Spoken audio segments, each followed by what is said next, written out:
Hola y gracias por acompañarnos en Hablemos de Ciencia con Fefo, un espacio en donde nos interesa charlar de cualquier cosa relacionada con ciencia, educación y también pensamiento crítico, en un intento por contrarrestar la pseudociencia y estas realidades alternativas que andan surgiendo por ahí. En el programa de hoy hablaremos sobre una breve historia del Sistema Nacional de Investigadores del CONACYT, el Consejo Nacional de Ciencia y Tecnología de nuestro país, México, y lo haremos dentro de la serie de entrevistas con la participación de Salvador Malo, quien fuese uno de los diseñadores, creadores de este sistema. Salvador, muy buenas noches, gracias por acompañarnos. Es un gusto estar contigo y con el público, evidentemente. ¿Cómo has estado? ¿Cómo te trata pues esta situación de la pandemia? Pues difícil, especialmente para una persona a mi edad. Yo soy parte del grupo crítico, digamos, entonces tengo que estarme cuidando todo el tiempo, como Claro. todos los mexicanos, pero en particular las personas de mayor edad como yo. Bien, Pero bien, bien, qué bueno, me da gusto escuchar eso. Pues como te comenté hace tiempo, Salvador, estamos teniendo esta serie de charlas con diferentes personalidades de la comunidad científica, de la comunidad académica de nuestro país, pues para hablar de un montón de cosas, pero una de ellas es el Sistema Nacional de Investigadores. Estamos realizando una serie de entrevistas que se van a compaginar en un podcast en el que se va a hablar de las generalidades de cómo se evalúa, cómo se ha modificado, toda una serie de cosas que está muy padre, muy interesantes. Pero quería yo contactar a las personas que pues le dieron de alguna manera el inicio a esto. Y había contactado a tu colega y amigo Jorge Flores, quien amablemente me dijo que sí, tú lo conocías muy bien, calendarizamos una reunión y desafortunadamente, pues como también obviamente ya sabes y probablemente la mayoría de nuestro auditorio también, falleció y pues nunca se pudo dar. Afortunadamente, también, pues él no fue el único, así que le mandé un mensaje a Salvador Malo, también a través de Julia Tagüeña, a quien la semana pasada tuvimos por aquí, pudimos platicar, y Julia también me aconsejó que te buscara, y bueno, pues aquí estamos. Entonces, yo te quiero proponer lo siguiente, Salvador.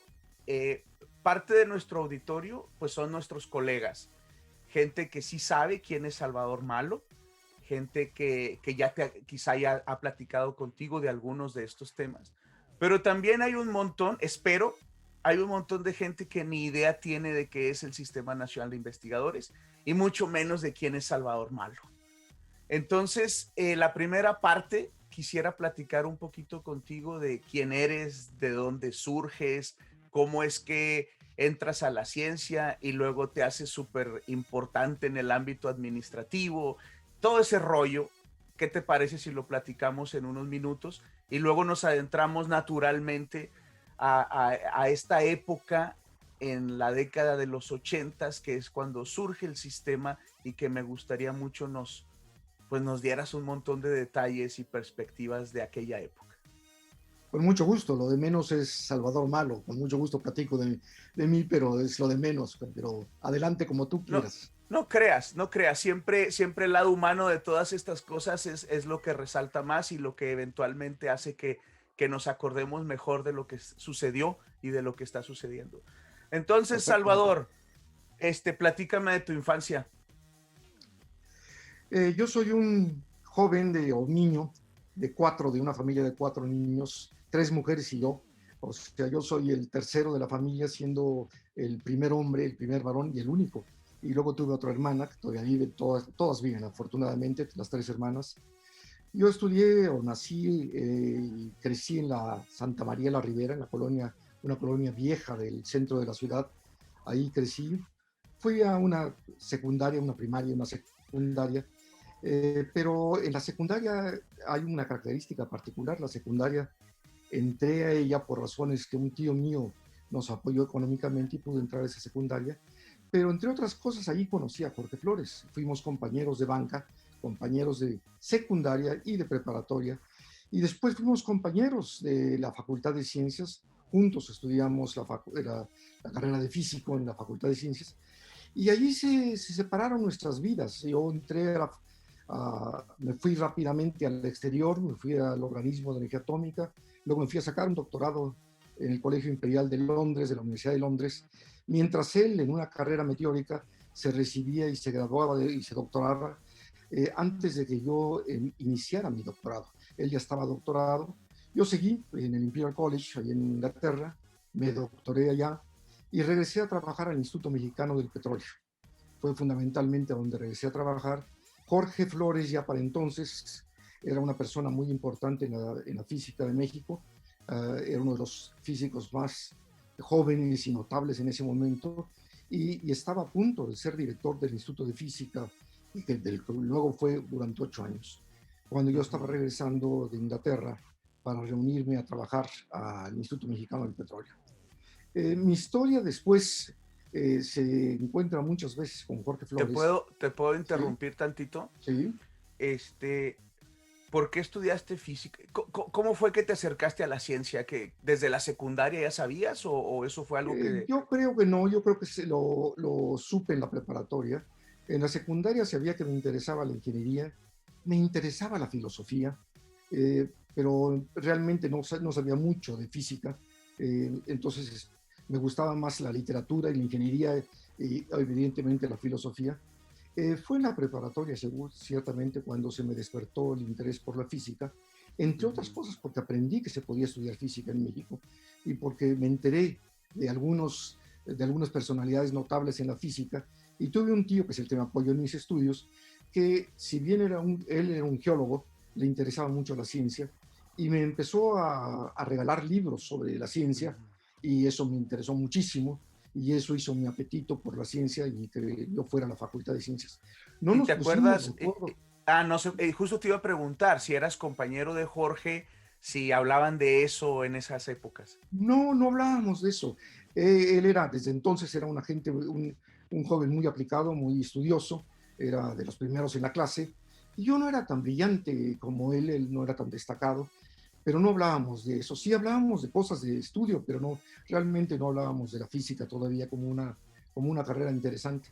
De hecho, nos encontramos ya en la Facultad de Ciencias 3 compañeros, Carlos García Moreno, Jorge Flores y yo.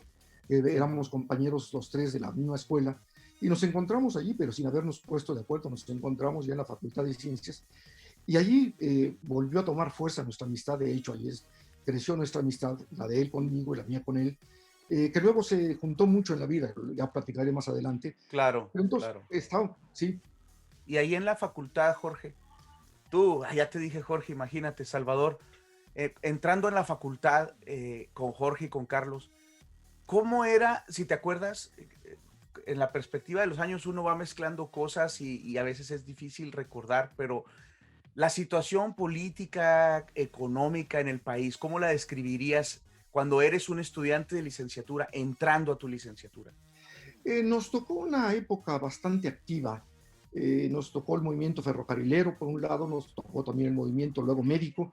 Nos tocaron diversos movimientos que ciertamente nos impactaron y nos hicieron participar en actividades, voy a llamarles políticas, pero realmente eran de muchachos, de jóvenes que íbamos a distintas actividades políticas. Jorge no era tan participante en eso, tampoco Carlos. Quizá era yo el que más participaba en eso, pero yo más que nada porque tenía el que tenía quizá menos riqueza educativa o riqueza familiar en el sentido de libros y demás. Entonces yo participaba más en eso, que cuando menos que yo recuerdo que ellos, pero era una vida bastante activa. Como estudiantes nos sentíamos parte de lo que podía ser la transformación de México, y además estamos muy interesados en eso, muy interesados en ver cómo podíamos afectar, incidir, modificar de alguna forma las diferencias o las deficiencias que ya en ese momento se veían, y muy serias. Yo iba a estudiar físico, varios tíos míos, porque no tenía padre, mi padre y mi madre se separaron cuando yo era muy pequeño, pero varios tíos míos que de alguna forma me aconsejaban, me decían, pero estás loco, te vas a morir de hambre, ¿cómo se te ocurre meterte a eso? Ponte a estudiar algo más práctico, etcétera. Todas las cosas que Sí. seguramente han pasado muchos jóvenes físicos por ese tipo de mecanismos y de lecciones. No había lugares donde trabajar, existía la Comisión de Energía Nuclear, existía ciertamente la Facultad de Ciencias y el Instituto de Física, pero eran realmente muy pequeños comparativamente con lo que han sido o lo que fueron después. En ese momento eran un grupo de personas muy, muy reducido, el que estaba en unos lugares y en otros. Entonces era muy, el futuro no se veía muy promisorio, por decirlo de alguna manera. No, todavía no existía el Instituto Mexicano del Petróleo y otras instituciones que luego también dieron cabida a los físicos en ese momento. En Muy ese bien. momento casi, salvo el Politécnico y la UNAM, no existían otros lugares donde se pudiera decir que se estudiaba física en serio. Sí había otros lugares donde se ofrecía la carrera de físico, pero eran muy incipientes todavía, no por falta de ganas, sino por lo Claro, incipiente. claro. Aquello era, si en la Ciudad de México era incipiente, en otros lugares, en particular en Puebla, que era donde existía también una posibilidad, era todavía más rudimentario lo que se podía aprender o enseñar allá. Luego te vas al Imperial College saliendo de la licenciatura o pasa un No, tiempo. saliendo de la licenciatura me voy al organismo de energía atómica. Ah, es Me verdad. voy, me Sí. voy a trabajar 3 años en el organismo de energía atómica en torno a lo que eran aplicaciones médicas de las radiaciones, de todo tipo, desde radioisótopos que de alguna forma se utilizaban, hasta otro tipo de actividades que se hacían en torno a lo que... Cómo fue que te fuiste? Resultó que en un momento dado me llegó una invitación a participar en un curso porque yo empecé a trabajar en el Hospital 20 de Noviembre. Mi primer trabajo formal como físico fue el sustituir a un físico extranjero que existía en el 20 de Noviembre y entrar yo como físico a calcular las dosis que se le ponían a las personas que tenían cáncer, sea con perlitas de oro en la tiroides o con agujas de radio en la garganta y Sí, otros implantes. Y yo tenía que calcular el tiempo, las horas que se debían de quedar esas agujas radioactivas para que se pudiera irradiar el paciente lo suficiente para matar al cáncer o al tumor, pero al mismo tiempo que no fuera a dañar al paciente. Ya se usaba la bomba de cobalto, como se le llamaba en ese momento, que era sí. simplemente un pedazo de cobalto radioactivo que se rodeaba de plomo para que no radiara, excepto por una abertura que es la que permitía el haz, y con eso se trataban a los pacientes. Bueno, yo entré allí por pura casualidad, porque conocía a la que después fue mi esposa, pero que en ese momento su padre era un funcionario, un médico, en el 20 de noviembre, y le preguntó a mi esposa si no conocía un físico que pudiera dedicarse a eso. Y yo acepté ese como mi primer trabajo, y allí, trabajando en esa situación, me llegó una invitación del organismo de energía atómica para participar en un curso en Inglaterra. Fui al Interesante. curso en Inglaterra 5 meses, regresé a México para terminar mi tesis, yo no la había terminado, para terminar mi tesis de licenciatura, cuando de repente me llega una carta en que me invitan a ir a trabajar al organismo de energía atómica. Entonces acepté la invitación era por un año, debo decir que terminó siendo 3 años, pero entre otras cosas me casé sabiendo que ya tenía un trabajo y nos fuimos mi esposo y yo a vivir a Viena, en Austria. Allí antes había estado otro mexicano, el ingeniero Ivan Schutz, Juan Ivan Schutz, había estado por ahí, pero yo era una persona, muy pocos, muy pocos mexicanos existíamos en Viena, había una docena de personas que eran de México, pero yo estuve allí 3 años con mi esposa, trabajando en el organismo de energía atómica. Pero ahí me di cuenta que mi futuro no estaba por el área de la medicina, la física médica, sino que mi futuro estaba más por el lado de la física atómica y otras áreas que me interesaban más. Y allí estando allí solicité entrar al Imperial College y afortunadamente me aceptaron. Y entonces al terminar mi contrato en Viena, nos fuimos, mi esposa, yo y un hijo, ya teníamos un hijo, nos fuimos a Inglaterra y ahí saqué el doctorado, me pasé 3 años y pico sacando el doctorado en Inglaterra, siendo becado de la Comisión de Energía Nuclear en ese momento, ahora se llama Instituto, pero en ese momento era la Comisión de Energía Nuclear. Y obtuve el doctorado, pero antes de obtenerlo, porque allí terminé mis estudios, que la beca duraba 3 años, exactamente 3 años, me tuve que regresar a México antes de presentar los exámenes doctorales, pero regresé a trabajar al Instituto Mexicano del Petróleo y a la Comisión de Energía Nuclear. Es lo que En el Imperial, ¿en qué trabajaste? ¿En qué fue tu tesis? trabajé en física atómica que estaba ligada con espectroscopía y con cuestiones de astrofísica. En ese Ujú. momento, lo que yo tenía que hacer o lo que tuve que hacer es atrapar átomos de metales, de distintos metales. Fue una tesis experimental. Atrapaba átomos de metales en freones, en gases nobles, en argón, en helio, etcétera, y los atrapaba y los estudiaba por medio de la luz, le pasaba una fuente de luz y analizaba su espectro. Y con base en eso podía predecir o trataba de predecir el efecto que el atrapamiento tenía en los átomos, en los niveles atómicos, porque eso se podía correlacionar con lo que pasaba en el hielo, en el que tiene que atravesar la luz de las distintas estrellas para llegar a nosotros y poder predecir entonces el corrimiento que se daba en las líneas espectroscópicas de esos metales.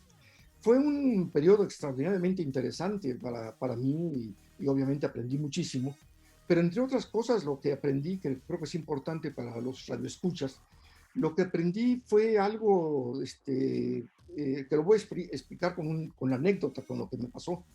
Yo construí un aparato grande, era un aparato grande en esa época, para mí grande era un aparato que tenía, pues no sé, unos 2 metros de largo, unos 2 metros de altura y como 1,5 metros de ancho, que tenía toda clase de aditamentos. Tenía, por un lado, un espectrómetro, o sea, tenía una rejilla de difracción para poder medir la luz, tenía una fuente emisora de luz, pero también tenía el alto vacío para poder tener un vacío absoluto y poder producir de alguna forma. Tenía un hornito para que yo tuve que diseñar para hacer que se generaran un haz de átomos de metales, pero luego tenía que atrapar esos metales en una superficie al que al mismo tiempo le llegaran, por un lado, los gases nobles que se helaban ante la superficie, porque la superficie estaba a una temperatura extraordinariamente baja, y entonces se formaba un hielo allí en el que se quedaban atrapados los átomos. Todo esto lo tuve que diseñar. Y en el camino saqué una o dos publicaciones, pero cuando ya estaba haciendo los experimentos de mi tesis, y estoy hablando del tercer año de mi doctorado, estaba haciendo los experimentos de mi tesis, mi aparato dejó de producir nada. Es decir, no tenía nada. Yo decía, no tengo un aparato, tengo una estatua, tengo una escultura, porque no salía nada del aparato. Y aquí viene la anécdota, que creo que es importante para los jóvenes que puedan escucharnos. La anécdota es que yo estaba desesperado porque la beca se me iba a acabar y yo no tenía resultados de mi aparato. Y yo iba a ver a mi director de tesis, profesor Garton, ya murió obviamente, y le decía, profesor Garton, me está pasando esto.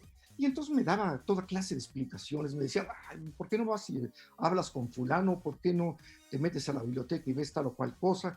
Pero nunca fue a ver mi equipo, nunca fue a ver mi aparato. Y yo estaba muy molesto, muy enojado de que no tenía una dirección que me resolviera el problema. Cuando de repente llegó el equivalente de la Gaceta de la UNAM, llegó a mis manos la Gaceta del Imperial College. Y para mi sorpresa me atrapó el que la portada tenía una entrevista con lo que llamaban ellos el Vice Chancellor, que era el equivalente de ser el rector del Imperial College. Y que le preguntaban, la primera pregunta que decían, ¿cómo hace el Imperial College para educar a los futuros PhDs, doctores en filosofía, PhDs? Y eso me capturó rápidamente porque era lo que me estaba pasando. ¿Cómo hace el Imperial College para hacer que sus doctorantes salgan adelante? Y obviamente leí la entrevista y la respuesta fue igualmente sucinta que la pregunta. La respuesta fue brutal. La respuesta dice el rector en ese momento, el vice chancellor, dice, pues en el Imperial College lo que hacemos es que les exigimos a los estudiantes de doctorado lo más que podemos y les enseñamos lo menos que podemos, porque si van a ser doctores, ellos tienen que ser capaces de resolver su problema ellos solos. ¡Pum! En ese momento, como decíamos en esa época, me cayó el 20. Yo tenía que encontrar la solución al problema, nadie me la iba a dar. Y finalmente la tuve y la saqué y saqué adelante la tesis y finalmente tuve que escribir la tesis en la Ciudad de México ya, porque ya la beca se había acabado. Tuve que escribir la tesis en la Ciudad de México y regresé después al Imperial College a presentarla y a defenderla y ya obtuve el doctorado. Pero lo que quiero decir es que ciertamente parte de lo que tú como doctor lo sabes y otros, lo que la gente se le olvida y lo que a los estudiantes se les olvida es que tienen que hacer es poner a prueba sus propias capacidades creatividad, intelecto, conocimientos para resolver los problemas, no para que se los resuelva alguien. O sea, que no se trata de resolver los problemas del libro, los ejercicios que ya se han pasado, usar la ciencia del pasado. Lo que se trata continuamente es buscar nuevos caminos para la ciencia, nuevas formas de entender lo que está pasando. Y esa anécdota creo que refleja un poco lo que me pasó a mí en ese momento. Sí, claro, la eterna búsqueda de saber cuándo dejas de ser un estudiante y te conviertes en un investigador, Así que es. pues no a todos nos sucede de la misma manera, pero estoy seguro que para quienes lo hemos hecho y para quienes nos están escuchando que están en ese proceso, se pueden identificar de alguna manera con tu anécdota. Eso espero. Salvador, dices que regresas al Instituto Mexicano, regresas al país incorporándote al Instituto Mexicano del Petróleo, Así es. algo que no existía cuando te fuiste. No, no existía. El Instituto Mexicano del Petróleo nació en el 66 y de hecho empezó a trabajar en el 67. Yo me fui al doctorado, yo entré al doctorado en el 66, 67, entonces, y antes yo había estado 3 años fuera de México, entonces ciertamente no estaba, cuando yo dejé México, no existía el Instituto Mexicano del Petróleo, ni tampoco el Instituto de Investigaciones Eléctricas y otros muchos más que se crearon después, pero no existía en ese momento. Ok, ¿qué pasó en esa época que se crearon todos estos lugares? Yo creo que hubo un interés particular en ese periodo de la ciencia que venía de antes, que venía de nuestros maestros, muchos de ellos eran personas que yo diría, algunos de ellos sufrieron las carencias de México en sentido personal, que no tuvieron realmente ni siquiera los apoyos para trabajar cuando ya tenían el doctorado y vivían una situación muy difícil porque tenían que hacer ciencia con las cabezas o con herramientas muy, muy endebles desde el punto de vista experimental. Entonces, ese interés por la ciencia se vino dando gracias a personalidades como Sandoval Vallarta y Carlos Gre Fernández y otras personas que empujaban por la ciencia y empujaban el que se abrieran instituciones para la ciencia. Y uno de ellos fue justamente el Instituto Mexicano del Petróleo, en que entraron distintas personas a impulsar el que se desarrollara ahí la ciencia. Uno de ellos jugó después un papel importante en lo del Sistema Nacional de Investigadores, que fue Rey Ceroles, porque Rey Ceroles pasó por allí. Rey Ceroles era director de Petróleos Mexicanos y Rey Ceroles fue también de los que pensó en la importancia y apoyó la idea, que no era de él, apoyó la idea de otras personas de crear el Instituto Mexicano del Petróleo, y ciertamente hubo personas ahí como Mascanzoni, el ingeniero Mascanzoni y otras personas muy conocidas, o bueno, en ese momento eran muy conocidas, como personas que les gustaba la ciencia, que creían en la ciencia y que apostaban a la ciencia. Entonces se fueron creando instituciones y fueron creciendo las que existían antes, fueron creciendo. Entonces cuando yo llegué, me encuentro cuando yo llego de regreso a finales de los años 70, me encuentro un panorama de la ciencia en México muy distinto al que yo había dejado, en el sentido que había crecido, que había más instituciones, pero por otro lado me encuentro un país con más dificultades económicas, empieza a haber dificultades, sobre todo a partir de los años, fines de los años 70, a principios de los 80, empieza a haber muchas dificultades económicas para el país. Se acaba la supuesta riqueza del petróleo, o para supuesta abundancia para nosotros del petróleo, y empieza a haber problemas muy serios de devaluación que dan lugar, entre otras cosas, ciertamente en mi caso, a lo del Sistema Nacional de Investigadores. Yo trabajé primero en el Instituto Mexicano del Petróleo y de hecho seguí ahí un tiempo importante, pasé en total 13 años en el Instituto Mexicano del Petróleo, y también fue un reto para mí, para otras personas, porque era empezar a tratar de ver cómo la ciencia podía servir a lo que le interesaba al país, o a lo que le interesaba en este caso a la institución. Y eso no es fácil, es de venir trabajando para la astrofísica y para la física atómica, y que lo interesante era encontrar el efecto de un campo eléctrico en un átomo, a tratar de entender qué pasa con la catálisis o qué pasa con la polución, la contaminación, y usar los conocimientos que uno tiene para tratar de entender eso cuando no sabe uno realmente nada de las reacciones químicas, de los fenómenos que están ocurriendo allí. También fue un reto extraordinario para mí el trabajar en el Instituto Mexicano del Petróleo. Lo mismo sucedió en otros lados. No puedo decir que nada más en el caso del Instituto Mexicano del Petróleo, lo que quiero decir es que es el que me tocó a mí, y Claro. me tocó a mí ver cómo crecía y cómo se aumentaba el número de personas que entrábamos allí, sobre todo matemáticos, físicos y químicos. Fue creciendo el número, llegamos a ser, no sé, casi un par de centenas los que estaban allí trabajando, cada quien con sus herramientas. Me tocaron algunas personas muy conocidas en ese momento y muy distinguidas, como Virgilio Beltrán o Fernando del Río, García Colín, etcétera. Muchas personas que pasaron por ahí, y cada quien dejó su impronta. Lo otro que se nos ha ido recientemente, o relativamente recientemente, fue Octavio Novaro. Octavio Novaro también pasó por el Instituto Mexicano del Petróleo y fue uno de los científicos, voy a llamarle, más puros, que sin embargo hizo las contribuciones más importantes que se me puedan ocurrir para la catálisis y el entendimiento de la catálisis. Y todo lo hacía desde el punto, con base en orbitales moleculares y cálculos de orbitales moleculares, para entender lo que estaba pasando en una reacción química que se daba cerca de metales y que producía cambios importantes, y lo hacía todo con cálculos teóricos. Entonces, personas participaron, han participado cosas, y era un periodo, yo creo que muy rico de la ciencia en México. Fue un periodo muy, eh, lo veíamos todos muy optimistamente, veíamos que se estaban dando cosas.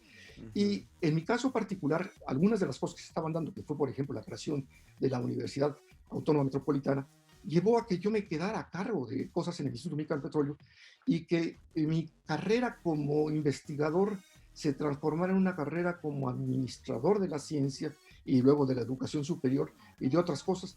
Y fue circunstancialmente, totalmente, o sea, no fue algo que yo quería, fue algo que me encontré, que tuve que resolver en ese momento, porque la ausencia de personas importantes que estaban en el IMP y que se fueron fundamentalmente a la metropolitana, llevó a que de alguna manera me cayera a mí la tarea de encargarme de lo que la división. Luego me encargué de dos, y luego sin darme cuenta me encargué de tres, hasta que de repente me pidieron que yo fuera, en ese momento es el nombramiento que tuve, gerente de investigación básica en el Instituto Mexicano del Petróleo. Y cuando me dijeron qué tenía que hacer, me di cuenta que es lo que venía haciendo los pasados 2 o 3 años, sin quererlo, sin pensarlo. Simplemente me Claro. fue cayendo la tarea, y me di cuenta que me interesaba eso, que me interesaba el promover y hacer acciones, y por lo tanto me quedé fundamentalmente con tareas de carácter administrativo en torno a la ciencia, a la educación superior, y ya mis tareas de investigador se fueron quedando en el pasado. Pero Podríamos no fue decir, pensado. Salvador, podríamos decir que de la época que se formó el instituto, que tú regresaste y esta etapa que estás describiendo, evidentemente que aparte de que de las personas ya como tú que estaban laborando dentro y tratando de enfrentar los retos que ponían los problemas, etcétera, que debió haber sido muy interesante. A la par de eso, hay una realidad política en el país, una clase política de diferentes niveles, desde luego, Sí, que de alguna manera consideraba importante esto, porque es difícil pensar en la generación y sobre todo en el mantenimiento de este tipo de empresas nacionales sin que haya una clase política que entienda o al menos confíe en que esto es importante. desde luego, Pepe, Sí, sí, yo me desde luego. imagino que en esta época, pues en el caso del Instituto Mexicano del Petróleo, pues sí estaba también muy relacionado con en nuestro país, el petróleo en aquella época, que parece que hoy también, pero en aquella época definitivamente estábamos todos basados en ello. Y que de hecho eso eventualmente vino a generar graves problemas a finales de los 70, como tú ya empezaste a perfilar, ¿no? Entonces, Sí, vamos a meternos a eso, vamos a meternos un poquito a cómo era la clase política en esa época, por qué les hacían caso. yo creo que había los defensores de la ciencia que estaban en ciertas posiciones y convencían, como bien tú dices, a otras personalidades, o esas personalidades ya de por sí creían en la ciencia. Ciertamente era un reto continuo para todos los científicos en ese momento el encontrar cómo la ciencia podía servir a un país. Claro que la ciencia de primera, y sin embargo estaban muy compenetrados e interesados en el futuro del país. Pero lo más complicado, creo yo, cuando menos es mi sentir, fue mi sentir, era el hacer ciencia aplicada, porque a esa escuela en México tenía las personas que te pudieran decir qué hacer. De hecho, mi gran éxito, si lo puedo llamar así, en el Instituto Mexicano del Petróleo, no se dio en ese periodo, se dio después, justo antes de crear el Sistema Nacional de Investigadores. Me tocó a mí la fortuna de que me invitaran otra vez. Yo me salí del Instituto Mexicano del Petróleo, me fui a la, perdón, no antes del SNI, después del SNI, me fui a la SEP a hacer, ahorita platicamos del SNI, y regreso después, en 1988, me invitan a que regrese al Instituto Mexicano del Petróleo, y me dan por primera vez una carta blanca verdaderamente impresionante por la responsabilidad, pero me la dan cuando ya tengo la capacidad para poder tomar esa responsabilidad. En pocas palabras me dicen: Salvador, revive tus, siempre había tenido contactos con el exterior, revive tus contactos y trata de ver qué tipo de investigaciones podemos hacer en el Instituto Mexicano del Petróleo que tengan futuro, o sea, para el futuro, no para el presente. Hasta antes, hasta el 1983, toda la ciencia que se quería hacer en el Instituto Mexicano del Petróleo era para resolver los problemas del presente. Y de repente me están diciendo, en 88, 5 años después, 6 años después, que por qué no tratamos de pensar en la ciencia del futuro para la industria, para México. Y entonces me lanzo a eso, y afortunadamente uno de los proyectos que propuse fue aceptado por personas como Rojas, que estaba como director de Petróleos Mexicanos, como bueno, ahorita me van a salir los más nombres que hay que son importantes, que los voy a decir, pero que deciden apostarle. Y el primer proyecto grande que hicimos es el proyecto más grande que me ha tocado a mí en ese momento iniciar. No solo iniciar, es gestionar, convencer, persuadir, conseguir los recursos. Voy a explicar de qué es, aunque si me tardo mucho me detienes para que volvamos al otro problema. Lo que hago es que logro, estoy hablando de 1983, los 82, perdón, 88, voy a Los Álamos, todos los físicos sabemos Los Álamos, la importancia que tiene. Voy a Los Álamos como un invitado especial, y literalmente, como si yo fuera un productor de cine, me meten en un salón grande en donde hay toda clase de pantallas y máquinas copiadoras y teléfonos y todo lo que se quiera, pero nunca salgo de ese lugar. Desfilan, literalmente desfilan, me hicieron favor de desfilar, como yo diría 12 distintos investigadores, cada uno dedicaba media hora y me platicaban lo que estaba haciendo, para que luego yo escogiera cuál era el que queríamos, y luego venir a convencer a México de que hiciéramos ese. El problema que escogí, y que es extraordinario, es un fenómeno precioso, escogí el problema de la contaminación de la Ciudad de México. Luego, como me salí del IMP y otras cosas pasaron, ya no se habló mucho de eso, pero el fenómeno, el estudio que se hizo fue extraordinario, fue el estudio más importante de su tipo en el mundo. Lo que descubrí allí en Los Álamos es que por razones muy obvias se había acabado la Guerra Fría y ellos tenían que tener contratos. Ellos en Los Álamos no viven de un subsidio, viven de contratos, o vivían en esa época, y de contratos que les daba el Departamento de Energía o el Departamento de la Defensa, o intereses de otro tipo. Pero resulta que ahorita, en ese momento, con el final de la Guerra Fría, pues querían contratos. Y entonces a mí se me ocurrió bueno, ellos presentaron las cosas que yo dije: esto, punto, es lo que queremos en la Ciudad de México. Existían, voy a tratar de decirle al público rápidamente lo que es.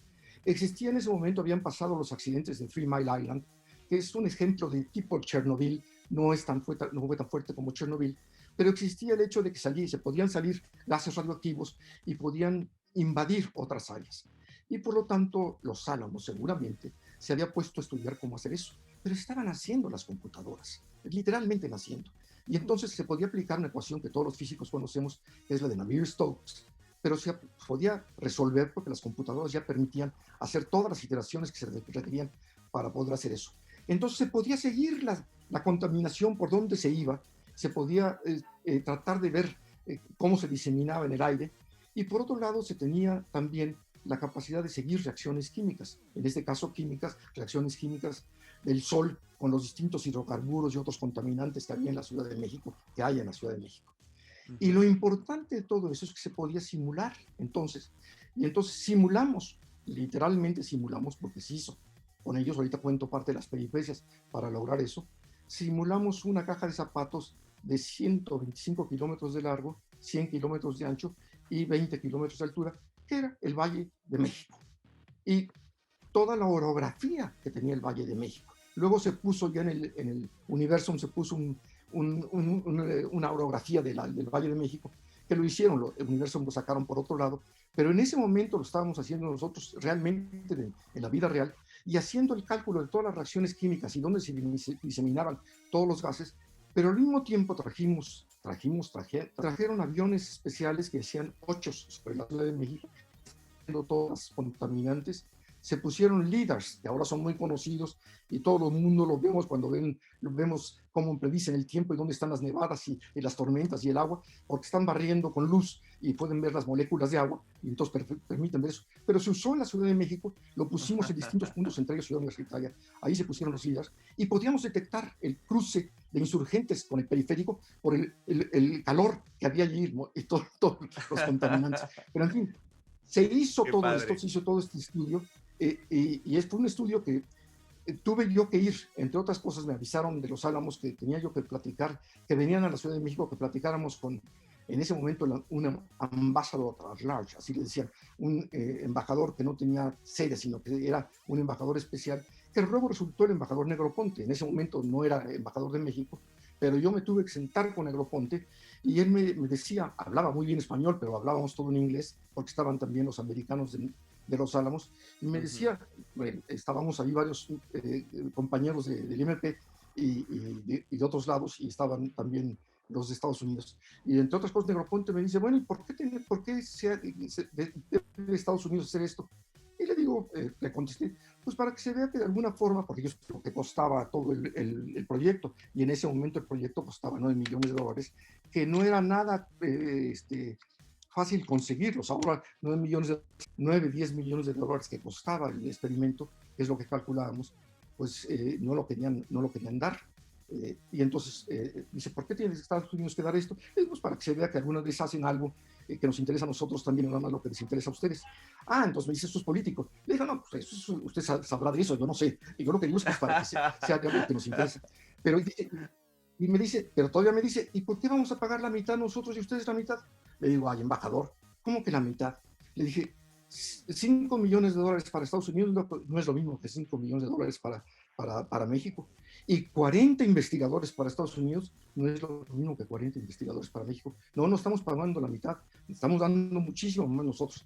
Total, tuve que ir personalmente, ir a Washington, al Departamento de Energía, a ver a un senador y a platicar con él para acabar de convencerlo.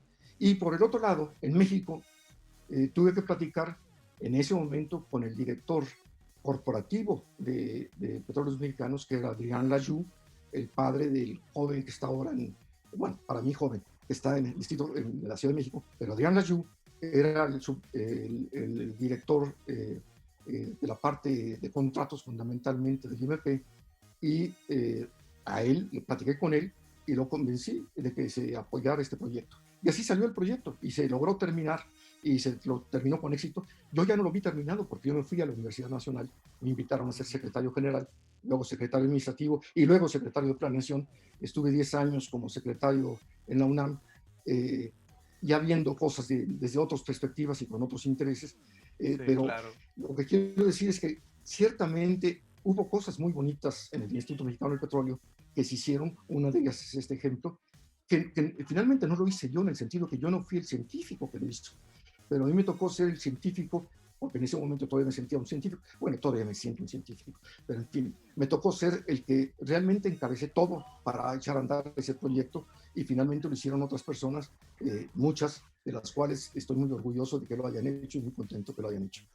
Sí, parte muy Pero ese importante, fue, Salvador, parte muy importante la de la gestión, la negociación, y que a veces en las comunidades científicas es difícil cristalizarla, ¿no? Ese puente que más que puente debe de así ser es. una membrana súper permeable entre la política pública, la toma de decisiones y la ciencia, a final de cuentas, y que en países como el nuestro todavía depende muchísimo de que tengamos la suerte de que caigan individuos como tú en este caso, pero que no hemos logrado, como misma comunidad científica, entender eso bien al 100, ¿no? Esas gestiones. Y aparte, pues nuestra formación como científicos, mira, o sea, tú acabas de decirlo, cuando yo era científico, bueno, todavía me considero científico. O sea, eso en realidad a mí me dice muchísimo, porque es algo que pues, como vulgar o como comúnmente se dice, desde pequeñitos, al formarnos como científicos, como que si no estamos nosotros metidos en el cálculo, si no estamos nosotros metidos en arreglar el aparato o diseñarlo y andamos buscando dinero, como que son cosas separadas, ¿no?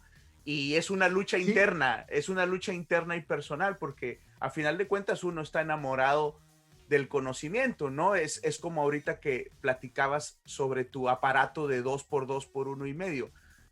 No sé si seas buen actor, pero tenías una sonrisa de que se notaba que lo disfrutaste, aun cuando sufriste, lo disfrutaste y disfrutas esas cosas. Y al mismo tiempo desde sabías que luego. tenías que hacer otras cosas, ¿no? Y también buscarle el gusto y entender la trascendencia. Qué padre, qué padre. Desde luego, pero déjame decirte otra cosa para que también para tu público. eh, Creo que si yo hubiera tenido que hacer lo que hice en el Instituto Mexicano del Petróleo 5 años antes, no lo hubiera podido hacer, aunque me hubieran dado carta blanca. Tenía que tener la madurez de decir, no, no es que yo tenga que hacer todo. Yo lo que tengo que lograr es poner en conjunto, juntar a las personas que van a hacer esto y aquello y lo demás allá, para que poder hacer una cosa, una ciencia que sirva, un proyecto que sirva a México. O sea, tuve que volver a tener esta lección que aprendí del Imperial College, de que se trata que yo encuentre, no que yo haga el trabajo necesariamente, pero que encuentre los eslabones que se tienen que unir para que se pueda hacer una ciencia aplicada. Antes, mi gusto por la ciencia básica me hacía hiciera lo que yo quería, en lugar de buscar cómo hacer algo que ellos querían. Y eso creo que también es señal, para mí, una señal de madurez personal que no podía haber tenido antes. No la pude hacer. Ya después de eso, ya podía hacerlo perfectamente y me sentía muy capaz de entrarle a problemas muy diferentes de los que yo conocía, no porque yo supiera de eso, sino porque sabía que podíamos encontrar la solución a esas cosas y podíamos juntar personas que supieran cómo encontrar la solución. Excelente. En relación con eso y de que de alguna manera viene desde tu formación en el Imperial, Genoveva Amador Fierros en Facebook comenta que ella dice, creo es la mejor explicación que he escuchado de cómo se forma un doctor. Gracias, doctor Malo, es un gusto escucharlo. Te comparto ese Gracias. Vale. comentario de Genoveva. Bueno, entonces ahora sí, regresémonos un poquito, ponemos los frenos y vámonos a los últimos 15 minutos de esta entrevista, Salvador. Mira, Lo que a mí me interesa saber, porque yo creo que tú puedes platicar horas de esto y seguramente te voy a volver a molestar porque me está gustando mucho, no sé a ti, pero yo te voy a volver a invitar. Pero para el día de hoy, para efectos del día de hoy, lo que a mí me gustaría que platicaras es cómo era el país, en qué condiciones estaban que les hicieron a ustedes tratar de resolver un problema que era el de supuestamente lo que he estado investigando yo, pues los salarios de los científicos, las expectativas laborales de los científicos en nuestro país y cómo fue que se dio esto que eventualmente llegó a ser el sistema nacional.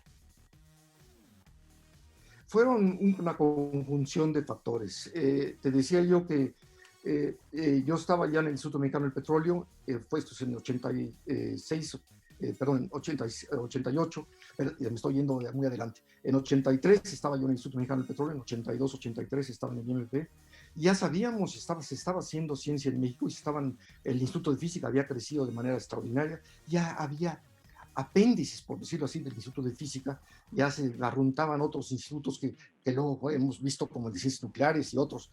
En fin, ya teníamos ciencia y en otras partes de la Ciudad de México también, del país, ya había ciencia.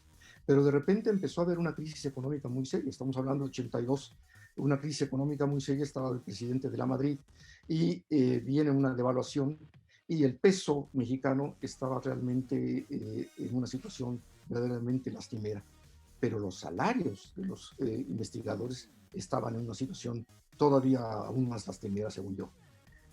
Entonces estábamos todos buscando cómo poder remediar ese problema y había distintos esfuerzos. Yo sé de unos que se estaban haciendo en el CONACYT, porque teníamos amigos allí como Reséndiz y como ya se me fue ahorita, otras personas que estaban ahí trabajando, Raúl Ondarza y otras personas. Pero en fin, había varios que estaban trabajando y veíamos el problema de los salarios, y en particular los problemas de salarios en la UNAM y en el IMP mismo, etcétera. Eran salarios verdaderamente pequeños y no se veía que estuvieran aumentando, no se veía que se podían aumentar. Y cuando íbamos y tratábamos de convencer de que hubiera mejores salarios, pues la pregunta siempre, o la respuesta siempre, pues no hay dinero para aumentar los salarios de todos. Y entonces estábamos en esas, cuando me tengo que detener un poco para decir, yo estaba en el Instituto Mexicano del Petróleo, pero de repente, por cuestiones de la Academia de Investigación Científica, me invitaron a dar una plática o participar en una reunión en Hermosillo. No me estoy desviando del tema, estoy yendo al tema directamente. Y fui y di una plática, o intervine, mejor dicho, en un foro muy grande que estaba presidido por el entonces secretario de Educación Pública, Reyes Jesús. Para no cansarlos ahorita, en otro momento les puedo contar la historia con más detalle. Resultó que el licenciado Reyes Heroles me pidió ser su asesor. Yo no conocía a Reyes Heroles personalmente, nunca había cruzado una palabra con él y me invitó a que yo fuera su asesor. Y cuando le dije, no, pero yo no quiero dejar el IMP, me dice, no, si yo no le pido que lo deje, usted los acepté. Y dentro de la asesoría que yo tenía que darle a Reyes Heroles, esto habla de Reyes Heroles, no habla de mí. La asesoría que yo tenía que darle a Reyes Heroles era la siguiente, porque yo le pregunté, ¿qué es lo que necesita? ¿Qué es lo que quiere que yo haga? Y me dijo, era una gente cortante, no creas que era amable, no me lo dijo de una forma agradable, me lo dijo, lea, y cuando vea algo que yo debo de saber, me avisa. Esa era mi encomienda. Yo me sentí en la gloria. Fantástico, porque yo trabajaba toda la mañana en el IMP, evidentemente pedí permiso al IMP para ser asesor de Reyes Heroles, etcétera, porque todas esas cosas se tenían que hacer, no podía estar teniendo dos trabajos, pero entonces pedí permiso, bueno, obviamente me dijeron que sí, y entonces en la mañana yo trabajaba como bestia, tratando de sacar de 8 a 3 de la tarde, luego me iba a comer a mi casa y luego me iba a trabajar con Reyes Heroles, que era irme a sentar en una oficina y leer cosas, y tenía una secretaria por si algo se me ocurría. Bueno, dentro de las cosas que se me ocurrió fue la creación del Sistema Nacional de Investigadores. Pero ahí vienen otras coincidencias. La coincidencia que yo estaba con Reyes Heroles, la coincidencia que yo le pude mandar, lo pude ir a ver y le entregué una hoja y media con la idea del Sistema Nacional de Investigadores. La coincidencia de que en ese momento el subsecretario era Jorge Flores Valdés, mi amigo, mi hermano, como le quieras poner, porque era una gente tan cercana a mí, que lo puedo llamar mi hermano y él a mí, pero que habíamos llegado por razones muy diferentes allí. Y entonces Reyes Heroles, cuando vio lo que yo escribí, le llamó por teléfono a Flores, eso me lo contó Jorge después, y me dice, y le dijo, Flores, aquí vino Malo y me trajo una cosa de un sistema de investigadores. ¿Sabe usted algo de eso? Y Jorge y yo habíamos platicado de eso en Huaxtepec junto con Fernando del Río. Los tres habíamos platicado de la idea que yo tenía de cómo se podía hacer el Sistema Nacional de Investigadores. Y entonces Jorge le dijo, sí, yo sí sé de eso. Dice, bueno, entonces júntese con Malo y preparen un documento porque yo voy a ver al presidente. Y entonces ya nos pusimos a trabajar Jorge Flores y yo en el documento que se le llevó el presidente de la Madrid, y pocas horas después nos llamó Reyes Heroles para decirnos, señores, esto ya lo aprobó el señor presidente. Entonces, el nacimiento del SNI, yo diría que tuvo 3 nacimientos el SNI. El nacimiento del SNI fue el primero el 6 de diciembre de 83. porque yo estoy hablando ahorita, estoy hablando al auditorio de estas pláticas que estábamos teniendo, y esas eran en octubre de 83.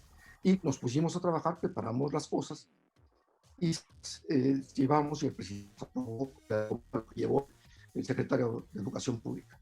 Y él nos dijo que nos pusiéramos a trabajar. Yo como joven diligente, o en ese momento más joven que ahora, ciertamente, casi son 40 años atrás, en 83, empecé a preparar lo que yo consideraba que eran los estatutos y el reglamento, y se los llevé, y me dijo, no, no, no, y le digo, ¿por qué? Dice, no, no los quiero ver, ¿verdad? Y entonces me dijo, deje que la arquitectura tenga muchos papás.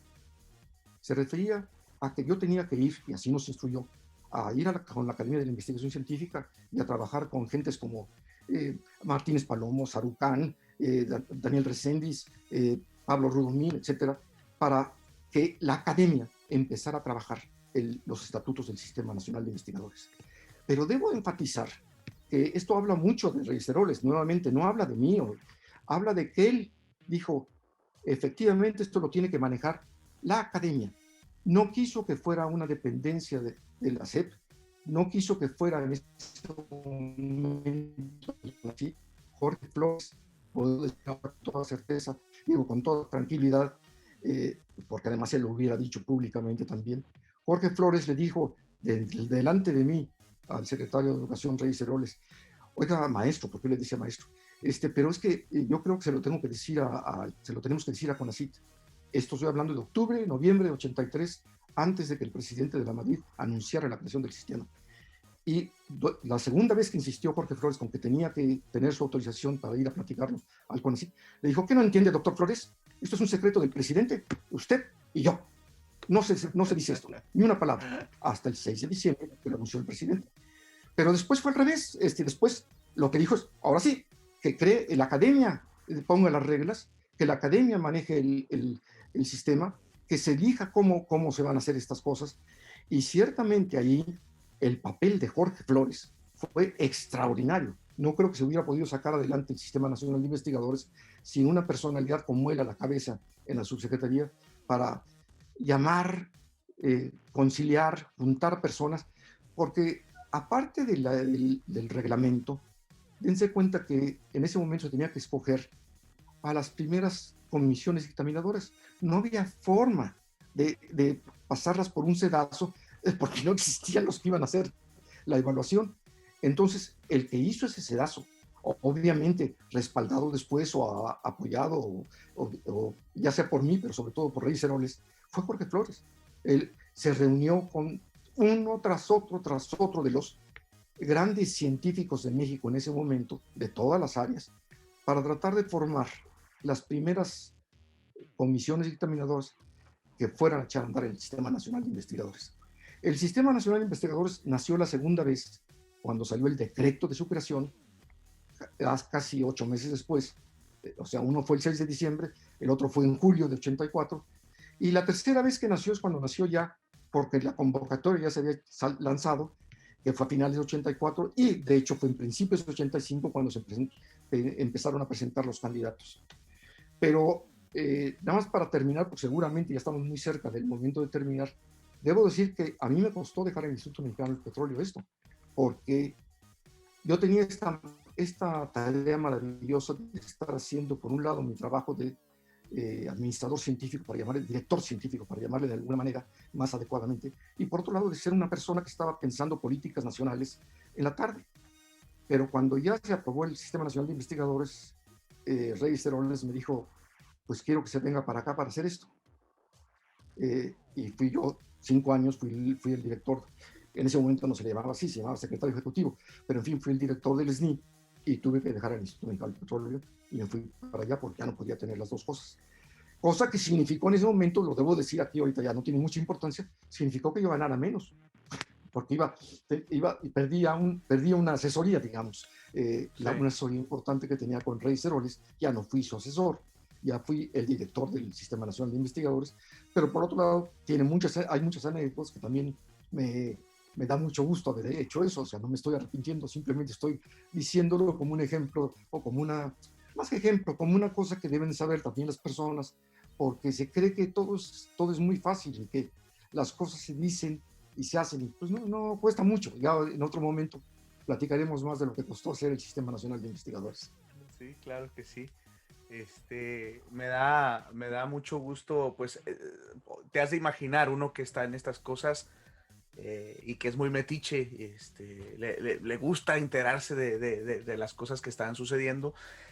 A mí me llama la atención, bueno, lo que dices de Reyes Heroles, porque evidentemente dentro de lo que le correspondía, pues por lo que dices, jugó un papel fundamental en esa actitud, en primero llevarte como asesor y que además te dejara hacer prácticamente lo que quisieras, entre comillas, que evidentemente él sabía que tú le ibas a decir cosas que podían ser importantes.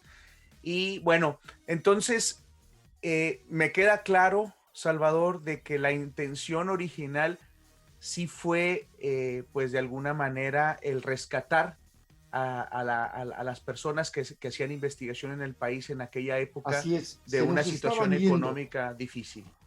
se nos estaban yendo, unos a otros países, otros a sus propios negocios, a sus propias tareas, teniendo que abandonar la investigación, como en cierta forma lo tuve que hacer yo, pero por razones muy diferentes, teniendo que abandonar la investigación porque no les alcanzaba para vivir.